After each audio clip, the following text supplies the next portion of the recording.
And to think, they say it's the right who are full of racists. Apparently, according to the Biden administration, black people are incapable of not becoming criminals. At least that's what I get off of what they're doing here, where they are apparently now suing Sheetz over discriminatory hiring practices, all because they do what? Oh, that's right, they do background checks to make sure you don't have a criminal record. And apparently, that means they're being racist towards minority groups of all kinds, because I guess, according to the Biden administration, people who aren't white are just inherently more likely to be criminals. What do you know? It's a glaring admission by them if you ask me. But of course this isn't too surprising. The left has a long history of asserting that minority groups are less than white people for many different reasons. They act, of course, like they're not racist, but the reality is they always push racist policies whenever they get the chance. You know, we saw just recently over with the Supreme Court when they were ruling on the affirmative action for colleges, who defended the idea that minorities are too stupid to actually be on the same level with white people, or Asians for that matter, since the colleges were actually discriminating against Asians as well. The Biden administration said that, you know what, black people are too dumb to get into college based on their own merit, and so we have to have affirmative action in place. That was what they believe in. That is what they were saying. That was their argument, that black people are not capable of competing with other races based on merit. So they wanted to keep things like affirmative action. You have countless examples of leftists saying things like professionalism, like showing up to work on time, or just speaking with, just without using so much slang in your speech, right? Actually just speaking normally to one another in, actual office setting. These kind of things are apparently also racist because I guess according to them, black people are too lazy to show up to work on time when you need them to, and are too incompetent to just speak properly when in an office setting. These are the arguments the left always likes to make about minority groups, which is almost kind of funny when you look at the fact that they sit there and try to claim that we're the racists. They claim that us, the people who actually say everyone should be treated the same, despite, it doesn't matter what their race is, doesn't matter who they are, who they love, or who, what they're born at, none of that matters. All we're asking for is for people to be treated the same no matter where you go. All we're asking for is that if my son applies to college, that he'll have the same basic standards for getting in that the person down the road from him has. And here's the thing, I live in a majority black neighborhood, and the crazy thing about it is, according to the Biden administration, those black kids in our neighborhood are too dumb to get into college based on the same standards as my son would be. That's insane to me. That's absolutely insane to me to even think. But that is the arguments of the left. So now is where they're actually starting to go through the process of really going and doing lawfare here, because they've really been enjoying they've been enjoying doing lawfare against Trump. They've realized that this is a way they can start really pushing their beliefs upon others, their racist beliefs upon others, is by using the government to just beat people into submission. Because the reality is no one's actually going to go along with this sort of crap on their own. Because for the most part, let's be real here. For the most part, America, no matter who you look at, they're not really racist, right? For the most part, when you look at a company, the company just wants the people who can do the job. That's all they really care about. They don't care about any of the other nonsense. They just care, can you do the damn job? That's all they really care about. When it comes to just people's day-to-day interactions, people don't care whether or not someone's black, brown, white, Asian. They care, are you an asshole or not? If you're not an asshole, they're going to be friendly to you. That's how most of this world works, most of this country at least works. But the Biden administration and leftists in general understand the fact that the only way they can really start pushing for more centralized authority is if they can start separating and pitting the people against one another. And by doing so, of course, we start allowing the government to step in and act as the mediator. And by mediator, what they really mean is to take control of the situation altogether. So they're now starting to go all out lawfare here, though, and starting to sue companies for, again, violating their racist beliefs. Because again, this is a racist belief. The idea that you cannot screen applicants for criminal activity because, oh, that's discrimination against black people? Are you kidding me? Again, I live in a majority black neighborhood.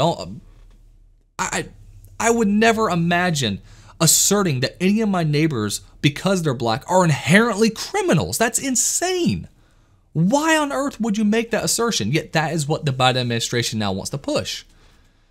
So we got right here, on Thursday, Biden's Equal Employment Opportunity Commissions, or the EEOC, revealed that they had filed lawsuits against Sheetz, the convenience store and gas station chain, alleging that the hiring practices disproportionately screened out black, Native American, Alaska Native, and multiracial applicants. Now, they add those things in there. Let's be honest, the only thing they actually care about is black. That's what they always talk about. It's what they talked about during the affirmative action case especially, right? They didn't care about the fact that the Asians were being discriminated against even more than the white people were.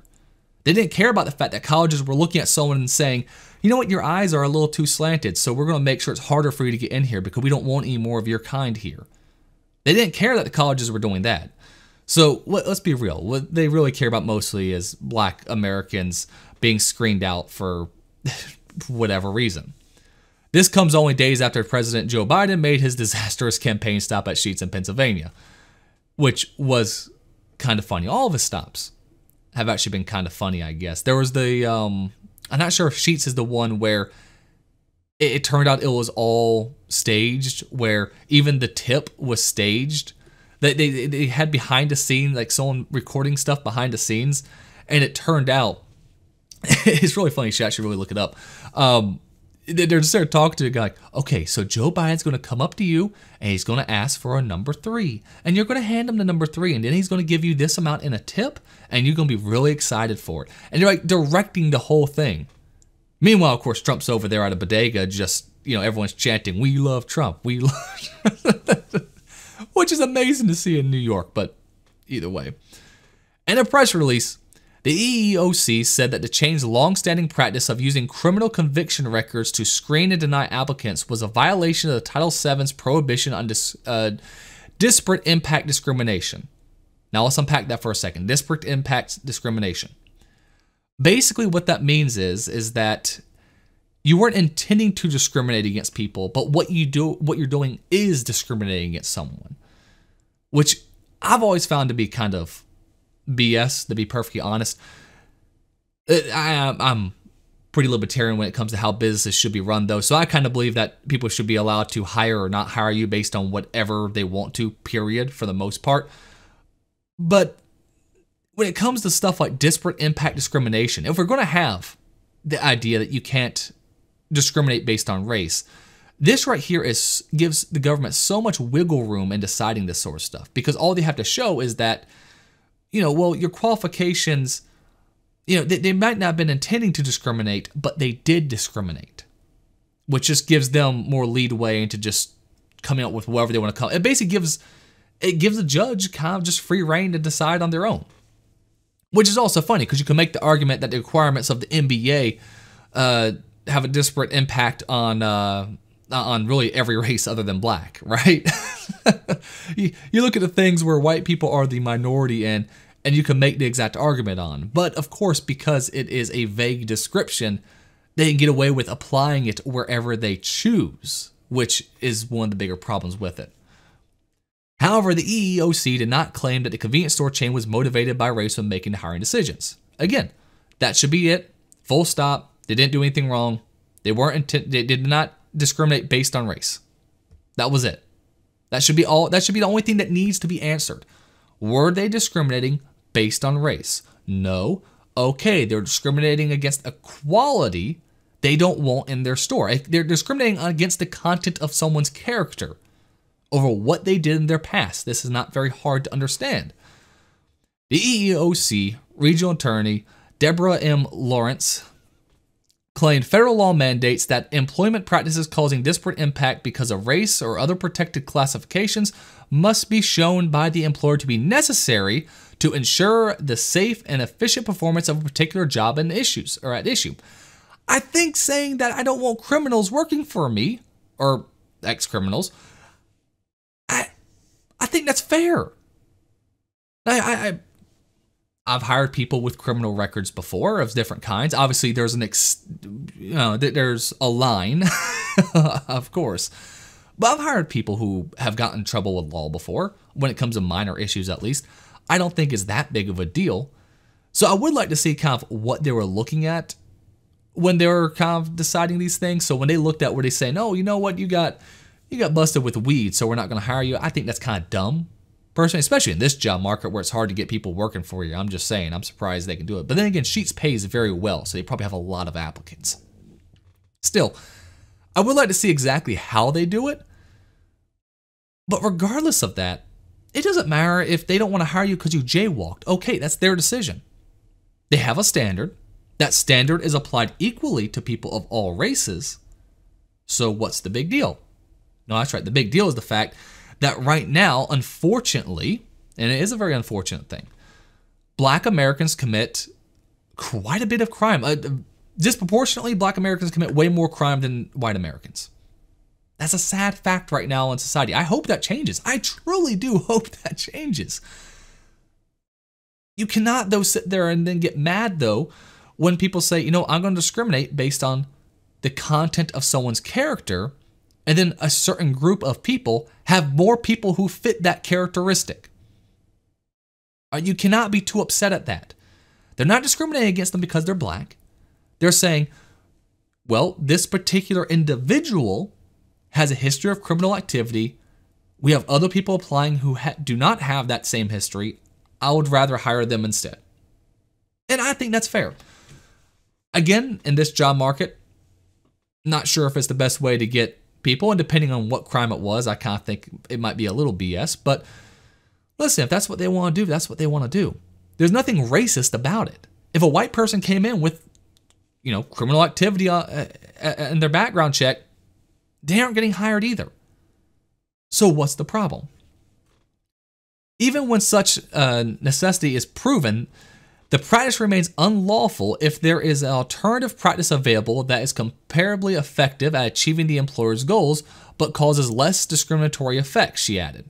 Again, so what alternative is there if your goal is to not have ex-criminals working at your establishment, to maintain a safe establishment? And remember, this is a gas station. I think actually, for a gas station, it might be actually a very good thing because people feel safe when they go to a place like Sheetz or Buc-ee's or Love's or Pilot's. You know, these larger gas stations, a lot of people feel a lot safer stopping at them than, let's say, your local BP or wherever it might be, right? Or it's really small convenience stores. They want to stop at the larger operations because, hey, well, I mean, for one, Sheetz has some banging fries. Okay, their fries are absolutely delicious. But I would rather stop at Sheetz because I know at least then when I'm traveling, especially with my whole family, I know my kids are probably going to be safer in a Sheetz parking lot than they are going to some random, you know, convenience store gas station and wherever we might be. I know Sheetz has a consistent quality about it. And so I feel comfortable by that. And so we choose to intentionally miss other gas stations to get to a Sheetz, or again, a Buc-ee's, or a Pilot, or a Love, or a Wawa. I'm not sure if any of you know where a Wawa is, but man, Wawas are also fantastic. They have a turkey bowl there. Oh man, Thanksgiving at Wawa. It's a great time. It's a great time.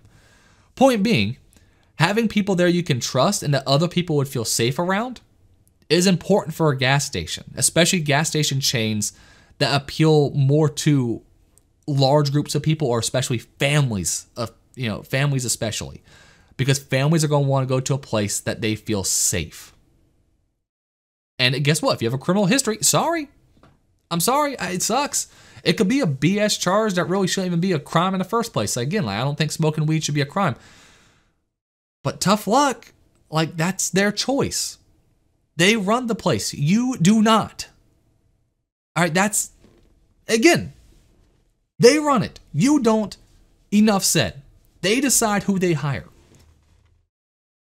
The director of the EEOC Philadelphia District Office, Jamie Williamson, highlighted that April is the second chance month. Why is everything a month? Everything's a month now. And noted that the EEOC is dedicated to making sure that individuals with criminal records are not unlawfully excluded from employment opportunities because of race. where we already established it's not because of race. It's because of the criminal activity. It's because of the content of their character. That's it. Sheetz is a chain of nearly 600. Oh, I didn't realize it was 600. I thought they were a bit smaller than that. Okay, 600 convenience stores that operate in 6 states. And the suit comes just one day after President Biden has made a stop there while campaigning in Pennsylvania. In a video posted on X, okay, The statement to Associated Press, Sheetz spokesman Nick Ruffner said the chain does not tolerate discrimination of any kind, adding diversity and inclusion are an essential part of who we are. Yeah, all that bullshit, right? Listen, here's the deal. They are going to try to find a way to make sure you have no agency over anything that you think you own. Right? The left doesn't think you own it. They do not think Sheetz is a private business. That's not how these people look at things. They look at everything as something that they rightfully own but do not control yet. These people, at the end of the day, for the most part, are communist.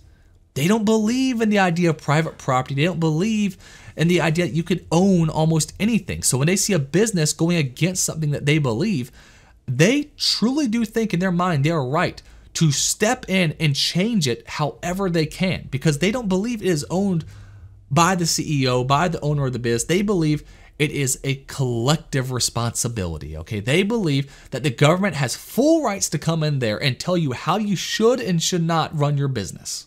Despite the fact, of course, the government being, 30-something trillion in debt now? Yeah, they're the ones who I really want to be asking for advice on how to actually balance a budget.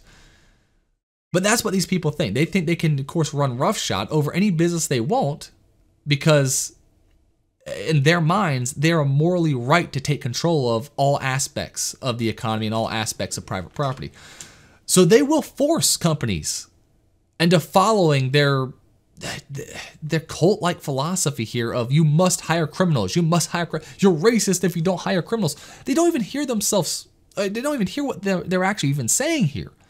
If you are literally telling people that not hiring criminals is a racist practice, you are saying that people of other races are inherently criminals. Not even when I said before that Black Americans unfortunately disproportionately cause more crime in this country than white Americans. I don't say that I don't think Black people inherently do this. I don't think that's a thing that just Black people, is like born into them. Like, I don't think that at all. I believe what's happened is the government got involved in the Black community to such a degree, they broke apart the 2-parent households. And what do you know? Now you have a bunch of single mothers raising a bunch of kids who aren't being raised properly. And we know for a fact that leads to more crime. If you even look at white communities with single motherhood rates that are much higher, you start seeing crime increasing there as well. We know the things that create crime. And we know it's not race. Or race doesn't create crime, but the government policies in a lot of these cities that have broken apart the families have heavily hit the Black community, which has caused more crime to start to develop there. I live in a neighborhood that's majority Black. I don't feel bad. I walk all the time down here. My wife, takes the children down to the park. Everyone plays together. It's a good, it's a good time. No one minds at all. Why? Because just because someone's Black, it doesn't mean they're a criminal. I know, shocking. But according to the Biden administration, that is shocking. They're actually now sitting there telling people that if you discriminate based on the content of people's character, well, guess what? These Black people, Black people as a whole, apparently can't help the content of their character. If you commit crime, it is because of you. If you get discriminated against because of the crime you committed, listen, I'm sorry. Again, there's a lot of BS crime out there that people shouldn't have been arrested for. But it's just a reality of the world we live in right now, okay? We can fight to change those laws. I get it. But the reality is you were arrested. You have a criminal record. They don't feel comfortable hiring people with a criminal record. So be it. I don't know how they'll sit there and They will sit there and nitpick everything Trump says, saying it is coded racism. That is coded racism. Yet when the Biden administration comes out here and actually says that black people are inherently criminals, oh, no big deal. No big deal at all. Of course, black people are inherently criminals. According to Biden, black people are just inherently dumber than white people and Asians. According to these colleges and leftists there, that black people are inherently lazy and can't show up to work on time. And according to other leftists in the media, like NPR, Walgreens and Walmart actually locking up items that get stolen at a higher rate than other items. Oh, well, that's because of racism as well. Absolute lunacy. The fact that the left wants to sit there and even come close to saying that the right is the part, that Republicans especially are the party of racism, is just so incredibly offensive at this point when they sit there and do crap like this day in and day out. Either way, sorry, I kind of ranted on that one longer than I meant to, but it was interesting. It caught my eye for sure. Either way, thanks for watching, and hey, don't forget, Thursdays at 9:30 p.m. we usually do a live stream on the channel. Me and my dad, we go through a few news stories. Normally goes for about 2 hours or so, so feel free to tune on in and, be part of the conversation. Either way, please, of course, like the video, subscribe to the channel, and hope to be seeing you again real soon. Peace.